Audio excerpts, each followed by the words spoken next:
সে কথা বলতে গিয়ে আল্লাহ তাআলা বলেন, ওয়া মা আরসালনাকা ইল্লা রাহমাতাল লিল আলামিন, নবী হে আমি আপনাকে গোটা বিশ্ববাসীর জন্য, জগতের জন্য রহমত হিসেবে প্রেরণ করেছি।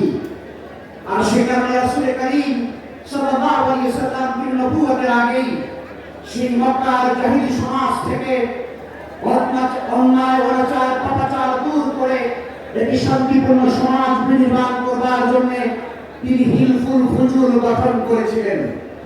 রাসূল করিম সাল্লাল্লাহু আলাইহি ওয়াসাল্লাম যখন মক্কার কাবাগার সংস্কার করার প্রয়োজন হয়েছিল, যখন কাবাগার সংস্কার হয়ে গেল, হাজরে আসওয়াদ পাথর কোথায় স্থাপন করা হবে এটি নিয়ে যখন মক্কার মানুষের মধ্যে দ্বন্দ্ব লেগে গেল, তখন নবী করিম সাল্লাল্লাহু আলাইহি ওয়াসাল্লাম সেই জায়গায় তিনি তার বিজ্ঞোচিত প্রজ্ঞাপূর্ণ সমাধান দিয়ে সেই দিন তিনি হাজরে আসওয়াদ মক্কা দেহের সঙ্গে, মক্কার দেয়ালের সঙ্গে তিনি লাগাবার ব্যবস্থা করেছিলেন।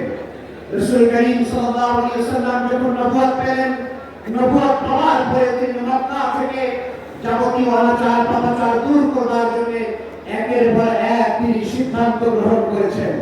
সম্মানিত বন্ধুগণ, দীর্ঘ 13টি বছর রাসূল সাল্লাল্লাহু আলাইহি ওয়াসাল্লাম মক্কায় যেমন শান্তি প্রতিষ্ঠার জন্য কাজ করেছেন, এরপর যখন মক্কা থেকে মদিনা হিজরত করেছেন, মদিনা যাওয়ার পরে মদিনার ইহুদিদের মধ্যে, খ্রিস্টানদের মধ্যে, মুসলিমদের মধ্যে বা মুসলমানদের মধ্যে একটি শান্তিপূর্ণ সমাজ এবং রাষ্ট্র নির্মাণ করার জন্য তিনি মদিনার সনদ তিনি প্রণয়ন করেছেন।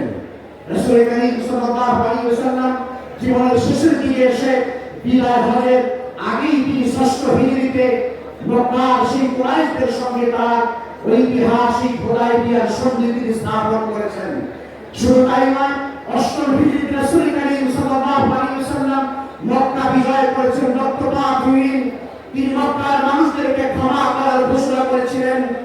আজ আমাদের এই বাংলাদেশে যারা আমাদের প্রধানমন্ত্রী এই ক্ষমার ঘোষণার কথাটি নিয়ে যারা সমালোচনা করে, তাদেরকে বলতে চাই, 8ম হিজরিতে আমার নবী মক্কাবাসীকে সাধারণ ক্ষমা ঘোষণা করেছিলেন। সুতরাং কথা বলবার আগে, মন্তব্য করার আগে চিন্তা করা উচিত। কিন্তু এ কথার অর্থ এই নয় যারা ফৌজদারি অপরাধে দণ্ডে যারা অভিযুক্ত হয়েছে তাদের শাস্তি অবশ্যই হতে হবে, ঠিক না? বন্ধুগণ, রাসূল করিম সাল্লাল্লাহু আলাইহি ওয়াসাল্লাম ঐতিহাসিক বিদায় হজের ময়দানে আজ থেকে 1000 বছর আগে প্রায় 1.5 লক্ষ মানুষের সামনে আল্লাহ হাবিব সাল্লাল্লাহু আলাইহি ওয়াসাল্লাম বলেছিলেন, ইন্না দিমাআকুম ওয়া আমওয়ালাকুম ওয়া আরাদাকুম হারামুন আলাইকুম কাহুরমাতি ইয়াউমিকুম হাযা ফি শাহরিকুম হাযা ফি বালাদিকুম হাযা। নবীজি বলেন, জেনে রাখো উপস্থিত জনমণ্ডলী, তোমাদের একের উপর অপরের সম্পদ, আত্মসম্মান, মান মর্যাদা এবং রক্তকে সারা জীবনের জন্য হারাম করে দেওয়া হলো। সুতরাং তোমরা কেউ কারো রক্তপাত করবে না। যেমনি ভাবে আজকে এই মক্কার শহরটা পবিত্র, এই মাসটা পবিত্র, এই জায়গাটা পবিত্র। সম্মানিত বন্ধুগণ, রাসূল করিম সাল্লাল্লাহু আলাইহি ওয়াসাল্লাম বিশ্ব শান্তির জন্য রক্তপাতকে হারাম করে দিয়েছিলেন।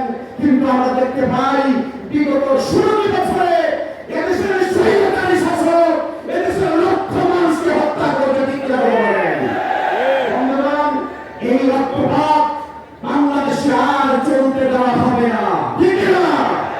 যারা আবার নতুন করে এই বাংলাদেশকে অস্থির করতে চায়, যারা নতুন করে বাংলাদেশে সন্ত্রাস এবং চাঁদাবাজি করতে চায়, এই রক্তপাতের সিদ্ধান্ত নিচ্ছি আমরা, তাদের কালো হাত ভেঙে দেওয়া হবে।